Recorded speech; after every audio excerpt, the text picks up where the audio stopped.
ஏன் சரோ ம்? நான் மாறிட்டேனா? என்னங்க இது? இல்ல அம்மாவின் தங்கச்சியை மறக்கிற அளவுக்கு நான் மாறிட்டேனா? என்னங்க நீங்க? உங்க அம்மா ஏதோ கோவத்துல அப்படி பேசிட்டாங்க.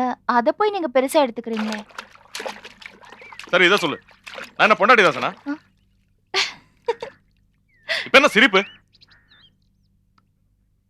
இல்லங்க. இதெல்லாம் போய் நீங்க என்கிட்ட கேட்டா நான் என்ன சொல்லுவேன்? எங்க அம்மா என்னென்னமோ பேசுறாங்க. நிர்மலா எவ்வளவு மோசமான காரியத்தை பண்ணிட்டு வந்திருக்கா. அவளை விட்டுட்டாங்க. அவளை 2 அடி அடிச்சதுக்காக அந்த இடத்துல நான் கேட்டவன் ஆயிட்டேன். நான் பண்ணது மட்டும் தான் தப்புங்கிற மாதிரி என்ன திட்டி தீக்குறாங்க. நான் உங்களை விட்டு விலகிட்டேனா, மாறிட்டேனா, மறந்துட்டேனா? வேதனையா இருக்கு சரோ. நம்ம யார் மேல ரொம்ப பிரியம் வச்சிருக்கோமோ அவங்க நம்மள புரிஞ்சுக்கலன்னா எங்க போய் முட்டுக்கிறதுன்னே தெரியல. கோவத்துல பேசினதை எடுத்துக்கிட்டு ஏன் இப்படி புலம்புறீங்க? நான் கூட தான் கோவத்துல பேசினேன். என் மனசு எவ்வளவு கஷ்டப்படுது. இந்த நிர்மலா செஞ்சது, போலீஸ் ஸ்டேஷன் போனது, இதெல்லாம் எனக்கு பெருசாவே படல. அம்மா என்ன புரிஞ்சுக்காம பேசுறாங்க. அதான் ரொம்ப கஷ்டமா இருக்கு. அதே சமயம் எங்க நான் அம்மா மனசு நோக்கடிச்சிட்டேன்னு எனக்கு சங்கடமா இருக்கு. நடந்ததை எல்லாம் மறந்துட்டு இனிமே என்ன பண்றதுன்னு யோசிங்க. என்ன பண்றதுன்னே புரியல சரோ. நினைச்சாலே தலையெல்லாம் சுத்துது. நீங்க கோவப்படலைன்னா நான் ஒரு யோசனை சொல்லட்டுமா? சொல்லு. எதை தின்னா பித்தம் தெளியுங்கிற நிலைமையில தான் நான் இருக்கேன். நிர்மலாவை பத்தி நான் நல்லாவே புரிஞ்சு வச்சிருக்கேங்க. அவ பிடிவாதக்காரி. சொல்லப்போனா கொஞ்சம் சுயநலவாதி. அவளோட பிடிவாதத்தை அண்ணனுக்காகவும் அம்மாவுக்காகவும் அவ விட்டு கொடுக்க மாட்டா. அவகிட்ட பேசி மனச மாத்தி நாம சொல்றபடி அவளை கேட்க வைக்கிறது ரொம்ப கஷ்டம். அதனால அவ விரும்புற மாதிரியே அவ லவ் பண்ற ரமேஷுக்கே அவளை கட்டி கொடுத்துட்டா. என்ன சரோ நீ யோசனை சொல்றேன்னு சொல்லிட்டு ஏதோ பைத்தியக்காரத்தனமா வளரிட்டு இருக்க. இந்த ரமேஷ் நானும் எளியும் புரியாம இருக்கும். என்ன சாராய கேஸ்ல மாட்டி கொடுத்தது அவன் தான். அது வெறும் சந்தேகம் தானே. அது எப்படி இவ்வளவு உறுதியா சொல்றீங்க? இந்த காரியத்தை பண்ணது அவங்க தான். அதுல எந்த சந்தேகமும் கிடையாது. அவன் வீட்டுல நம்ம எப்படி சம்பந்தம் பண்ண முடியும்? நானே குழம்பி போய் ஒரு யோசனை கேட்டா நீ சொல்ற யோசனைல எனக்கு சுத்தமா கிறுக்கு பிடிச்சிடும் போல இருக்கு. இல்லங்க, நான் சொன்னதை நீங்க நிதானமா யோசிச்சு பாத்தீங்கன்னா நான் சொல்ற யோசனை நல்லதுன்னு உங்களுக்கே புரியும். உங்களுக்கும் சிவசாமிக்கும் நடுவுல இருக்கிற பகையினால தானே இத்தனை பிரச்சனைகளும் வருது. இந்த கல்யாணம் நல்லபடியா முடிஞ்சிருச்சுன்னா அதுவும் சரியாயிடும்ல. சரோ, நிர்மலா ரமேஷை கட்டிக்கிறது எனக்கே பிடிக்கல. அப்புறம் எப்படி அவங்க எதுக்கு ஒத்துக்குவாங்க? பெரியவங்களை விடுங்க. அந்த ரமேஷ் தானே நம்ம பொண்ணை காதலிக்கிறான். நிர்மலாவை பத்தி அவங்க வீட்டுல நல்ல அபிப்பிராயத்தோட தான் இருப்பாங்க. நீங்க போய் கேட்டீங்கன்னா ஒருவேளை அவங்க இந்த கல்யாணத்துக்கு சம்மதிச்சாலும் சம்மதிப்பாங்க. ரமேஷோட காதல அவங்க அப்பா மறுக்க மாட்டாருன்னு எனக்கு தோணுது. எப்படி சரோ? ஒருவேளை நம்ம பேச போய் அவங்க வீட்டோட சேர்ந்து நம்மள அவமானப்படுத்திட்டாங்கன்னா? படுத்துட்டுமே. யாருக்காக நீங்க அவமானப்பட போறீங்க? உங்க தங்கச்சிக்காக தானே, நம்ம நிர்மலாக்காக தானே.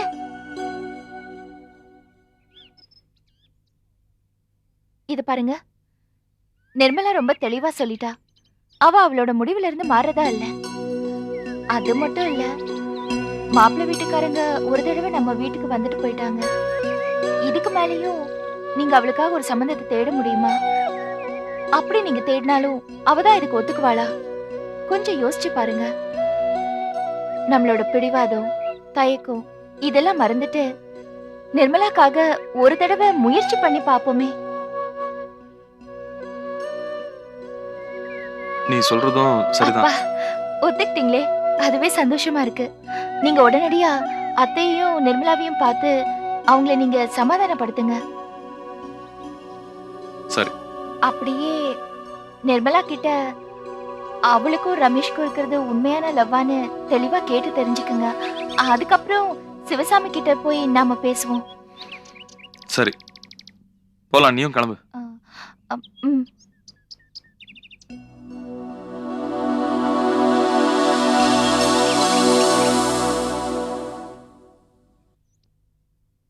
போசே, போசே, என்னமாமா? வாப்பா. புதுசா ஒரு பிரச்சனை வந்திருக்கு. இந்த ராமசாமி படையாச்சி நிலத்தை கரையம் பண்ணி கொடுக்கறதா பேசிக்கிட்டு இருந்தோம்ல. ஆமா. எவனோ ஒருத்தன் கிளப்பி விட்டுக்கிறான். அந்த நிலத்துல ஏதோ வில்லங்கம் இருக்குன்னு அவர் கொஞ்சம் பயப்படுறாரு. அவர் போய் பார்த்து அப்படி எல்லாம் ஒண்ணு இல்லைன்னு சொல்லிட்டு வரலாம். சிதம்பரம், யாரு? அட மெட்ராஸுக்கு பொண்ணு பார்க்க போனவங்களா? வாங்க வாங்க வாங்க வாங்க வாங்க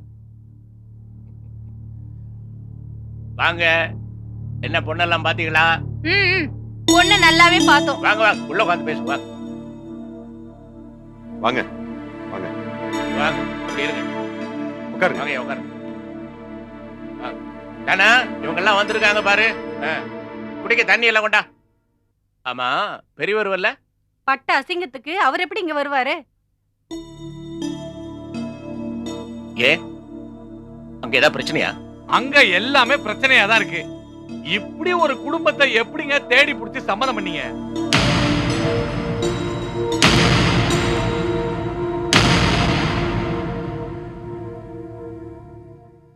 நீங்க என்ன சொல்றீங்க? நீங்க பொண்ணு பார்க்க மாப்பிள்ளை வீட்டுக்கு போனீங்களா இல்லையா? போனோம். பொண்ணை தவிர வீட்டுல உள்ள எல்லாரையும் பார்த்துட்டு வந்தோம். கொஞ்சம் விவரமா பேசுறீங்களா? உங்களோட சம்பந்தக்காரன் சொல்லிதான் நாங்க பொண்ணு பார்க்க போனோம். அங்க என்னடான்னா பொண்ணு வீட்லயே இல்ல, வந்துரும் உட்கார்ந்து இருந்தா கடைசியில போலீஸ் தான் வந்தது. வந்து உங்க மருமகனை இழுத்துன்னு போயிடுச்சு.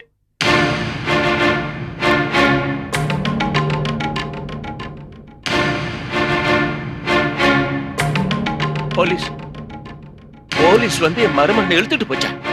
ஆமா, அந்த கருமத்தையும் பார்த்துட்டு தானே வந்தோம். எதுக்குங்க? எதுக்கு என் மருமகனை இழுத்துட்டு போச்சு? காரணம் இல்லாம போலீஸ் வீட்டுக்குள்ள வருவாங்களா? அவரு சாராயம் கடத்திட்டு போனதா சொல்றாங்க. இன்னும் என்னென்ன ஃப்ராடு பண்ணாரோ.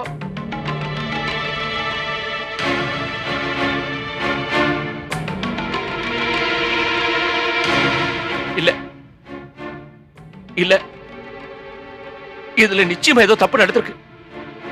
என் மருமக அப்படிப்பட்ட ஆள் இல்ல. என்னங்க வெள்ளந்தி மாதிரியே பேசிட்டு இருக்கீங்க? அந்த குடும்பம் ஒண்ணும் சரியில்லைங்க. நம்ம வீட்லயும் தான் பொண்ணு பாக்குற விசேஷம் எல்லாம் நடந்தது. ஆனா இந்த மாதிரியா? ச்சே, அந்த பொண்ணு கடைசி வரைக்கும் வரவே இல்லைங்க. ரொம்ப சீர்கெட்ட குடும்பம் மாதிரில தெரியுது. ஐயா கொஞ்சம் நிதானமா பேசுங்க. நடந்தது என்னன்னு பூரா தெரியாம வார்த்தையை விட்டுறப்படாது. நம்ம வீட்லயே பொண்ணு இருக்குது இல்ல? சொல்றேன்னு கோச்சுக்காதீங்க சிதம்பரம். இத்தனை வயசு அனுபவம் ஆகி கூட இன்னும் உங்களுக்கு மனுஷனை புரிஞ்சுக்க தெரியலையே. அந்த வீட்டாளுங்க மூஞ்சில எழுதி ஒட்டி இருக்கு. இது ஒன்னும் விளங்காத குடும்பம்.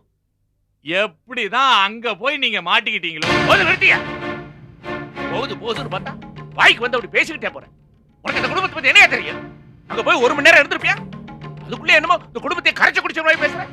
அது என்கிட்டயா? யாருக்கிட்ட என்ன பேசுறது? தர வேணாம். கெட்ட நேரம் யாருக்கு வேணா வரலாம். ஏன் நீ போன நேரம் தான் போலீஸ் வந்து மாப்பிள்ளையை பிடிச்சிட்டு போயிடுச்சுன்னு சொன்னா உனக்கு எப்படி இருக்கா? என்னங்க இப்படி பேசுறீங்க? எப்படி பேசுற? இவன் பேசுறது ஒழுங்கா இருக்கா? என்ன தெரியல பேசிட்டு இருக்க? என் மாப்பிள்ளை வியாபாரி. வியாபாரத்துல போட்டி போறாம எல்லாம் அதிகம். அவருக்கு வேணாதவங்க போலீஸை ஏவி விட்டுருக்கலாம். அப்புறம் பொண்ணு வரையில நங்கலாச்சிக்கல. அதுக்கு என்ன பிரச்சனை? பஸ் ரிப்பேர் ஆயிருக்கலாம், வழியில மறியல் ஆயிருக்கலாம். ஏதாவது தெரிஞ்சு பேசணும். ஏன் இந்த கோணம் புத்தி? அதுக்காக எதுக்குங்க கோவப்பட்டு பேசுறீங்க? சரோ பொண்ணு தங்கமான பொண்ணு. அத போய் இப்படி ஒரு சிக்கலான குடும்பத்துல கொடுத்துட்டீங்கன்னு வருத்தத்துல பேசினா அதுக்காக இப்படியா மூஞ்சில அடிச்ச மாதிரி பேசுறது? நம்ம சரோ மேல இருக்கிற அக்கறையில தாங்க இப்படி பேசுறோம். போதுங்க. என் பொண்ணு மேல அக்கறை காட்டுறதுக்கு நான் இருக்கிறேன். நீங்க கிளம்புறங்க. வாங்க, நல்ல இடத்துக்கு கூட்டிட்டு வந்தீங்க பஞ்சாயத்துக்கு. வாங்க வாங்க.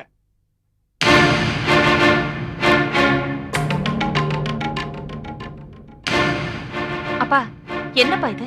என்னென்னமோ சொல்றாங்க. புரியலம்மா. அவங்க ஏதோ பேசிட்டாங்களே, பதிலுக்கு பதில் பேசிட்டேன்னு தவிர அங்க என்ன நடந்திருக்கோம்னு மனசு கெடுத்து அடிச்சுக்குதுமா. சரோவை நினைச்சதாப்பா எனக்கு கவலையா இருக்கு. பாவம், அவ மனசு உடைஞ்சு போயிருப்பா. அப்பா, நீங்க உடனே கிளம்பி அங்க என்ன ஏதுன்னு போய் பாத்துட்டு வாங்கப்பா. ஏன்பா, மாமா போலீஸ் புடிச்சிட்டு போற அளவுக்கு அப்படி என்னப்பா தப்பு பண்ணிருப்பாரு? இத பாருமா, எனக்கு தெரிஞ்ச வரைக்கும் போலீஸ் வர்ற அளவுக்கு அவர் ஒன்றும் தப்பு பண்ணிருக்க மாட்டார். ஆமா, ஏதோ குழப்பம் நடந்திருக்கு. ஒருவேளை மாணிக்கமே தப்பு பண்ணியிருந்தாலும் இந்த மாதிரி போலீஸ்ல மாட்டிக்கிற அளவுக்கு தெளிவில்லாத ஆள் கிடையாது. சரி, பிள்ளையெல்லாம் சொல்லுது, போய் தான் பார்த்துட்டு வந்துருங்களேன். ஆமாப்பா, நீங்க போனா தான் சரோக்கா மனசுல ஒரு தெம்பு வரும். சரி, நான் உடனே கிளம்புறேன். ஆ. எதுவா இருந்தாலும் நான் பாத்துக்கிறேன். பயப்படாதீங்க, நான் வரேன்.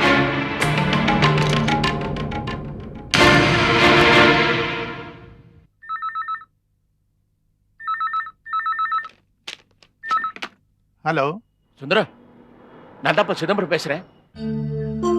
நான் சுந்தரம் தான் பேசுறேன். சுந்தரம், என் மாப்பிள்ள மாணிக்கத்தை சாரா எங்க இடத்துல சொல்லு. போலீஸ்ல பிடிச்சிட்டு போயிட்டாங்களே. ஆமா, தற்சமயம் ஒன்னும் பிரச்சனை இல்ல. நீ ஒன்னும் பதட்டப்படாத. சுந்தரம், பாணிக்கு அந்த மாதிரி விவகாரத்துக்கெல்லாம் போறவர் இல்லப்பா. விடுப்பா, எனக்கு தெரியாதா? ஏதோ கெட்ட நேரம் நம்மள போட்டு படுத்துது. ஆமா, இது ஒண்ணும் பெரிய பிரச்சனையாயிராத. நான் தான் சொன்னேன்ல, வேணும்னா உன் திருப்திக்கு அவனை கேட்டு தெரிஞ்சுக்கிறியா? வேணாம்ப்பா, பாவம். அவருக்கு இதை பத்தி என்கிட்ட பேச தயக்கமா இருக்குங்க. நான் உடனே கிளம்பி அங்க வரேன். சரி, கிளம்பி வா, மத்தது அப்புறம் பாத்துக்கலாம்.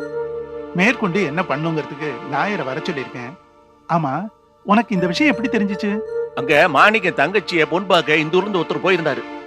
வந்தவர் இதை சொன்னாரு. கேட்டதும் ஆடி போயிட்டேன்பா. உனக்கு தான் உடம்பு சரியில்லையே, இப்ப தெரிய வேணாம். எல்லாத்தையும் சரி பண்ணிட்டு சொல்லலாம்னு நினைச்சேன். அதுக்குள்ளேயும் வந்து சொல்லிட்டாங்களா? வந்தவங்க அறகுறையா புரிஞ்சுக்கிட்டு நம்ம மாப்பிள்ளை வீட்டை பத்தி கண்டபடி பேசிட்டாங்க. நானும் கோவத்துல பதிலுக்கு பேசிட்டேன்பா. சரி, புறப்பட்டு வா, மத்தத நேர்ல பேசிக்கலாம். நான் வரேன்ப்பா, கொஞ்சம் பாத்துக்க. போன்ல உன் மாமனார் தான் உன் தங்கச்சிய பொண்ணு பார்க்க வந்தவங்க எல்லா விஷயத்தையும் சொல்லிட்டாங்க போல இருக்கு. சரி, தொழில் தான் விவகாரம். பொண்ணு பார்க்க மாப்பிள்ளை வீட்டுக்காரங்க வந்தபோது உன் தங்கச்சி எங்க போயிட்டா?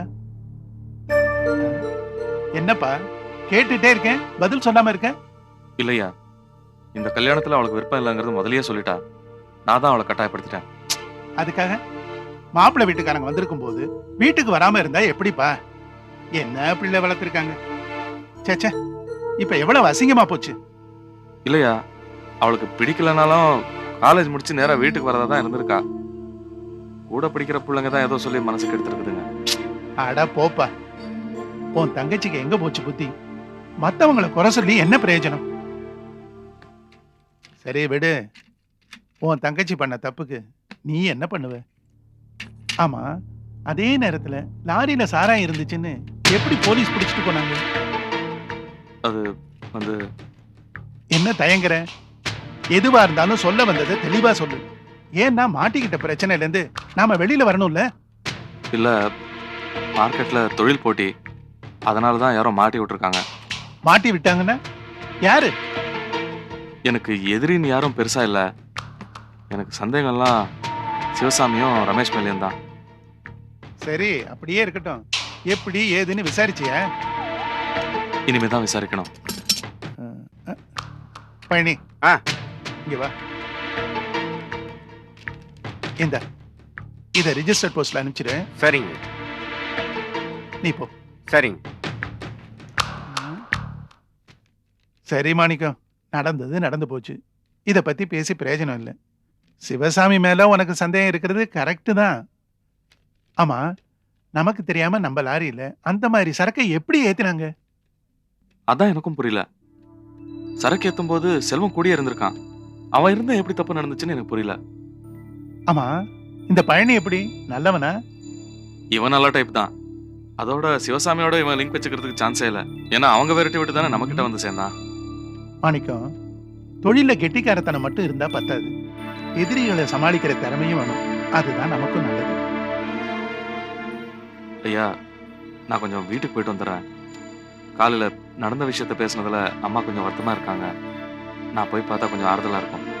சரி, நீ போயிட்டு வரும்போது லாயரை கூட்டு வந்துரு. இந்த பிரச்சனையில மேற்கொண்டு என்ன ஸ்டெப் எடுக்கணும்னு பேசி தெரிஞ்சுக்கலாம். சரிங்க, நான் வரேன்.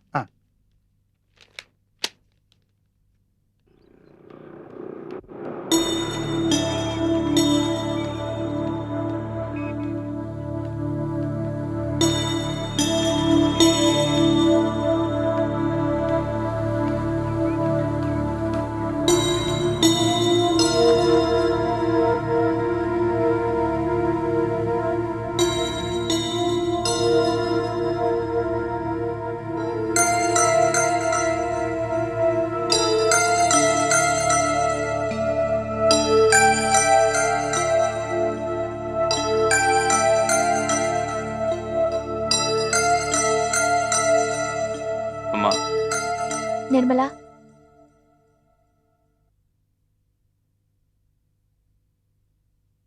ஏம்மா பேச மாட்டீங்களா? நாங்க என்னப்பா உன்கிட்ட பேச வேண்டியிருக்கு? என் பேச்ச நீ கேக்குற நிலைமையிலயா இருக்க? என் பேச்ச நீ கேட்டு ரொம்ப நாள் ஆச்சு. ஏம்மா இப்படிலாம் பேசுறீங்க? என் நிலைமை வருத்தம் எதுவுமே தெரியாத மாதிரி நீங்களே பேசலாமா? நாங்க மட்டும் என்ன நிம்மதியாவா இருக்கோம்? எங்க நீ எங்களை எல்லாம் மறந்துட்டு நிரந்தரமா பிரிஞ்சு போயிடுவியோன்னு பயமா இருக்கு. ஏமா ஏமா உங்களுக்கு இந்த மாதிரி நினைப்பெல்லாம் வருது? நான் என்னைக்கு இருந்தாலும் உங்க புள்ளதான், நிர்மலா கண்ணன் தான்.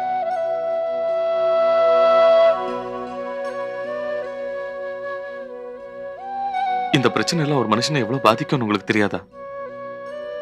அந்த பாதிப்புல நான் கொஞ்சம் கோவப்படுறது இயற்கை தானே. அதை வச்சு நான் உங்களை வெறுத்துட்டேன்னு நீங்க நினைக்கலாமா? நீ அவளை அப்படி போட்டு அடிச்சிட்டியேடா. அம்மா, கோவத்துல அடிக்கிறது திட்டுறதெல்லாம் சகஜம் தானே. அதை விட்டுருங்கம்மா. யார் அடிச்சா? நான் தானே.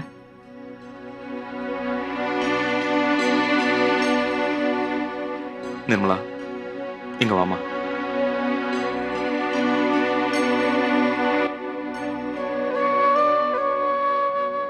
உன் மேல எனக்கு எந்த கோவமும் இல்லம்மா. உன்கிட்ட ஒரு முக்கியமான விஷயம் பேசணும் தான் நான் இங்க வந்திருக்கேன். உன்னை அடிச்சிட்டேனே தவிர மனசுல ரொம்ப வேதனையா இருக்குமா. அதனால ஒரு முடிவோட தான் இங்க வந்திருக்கேன். என்ன முடிவு? நல்ல முடிவுதாம்மா.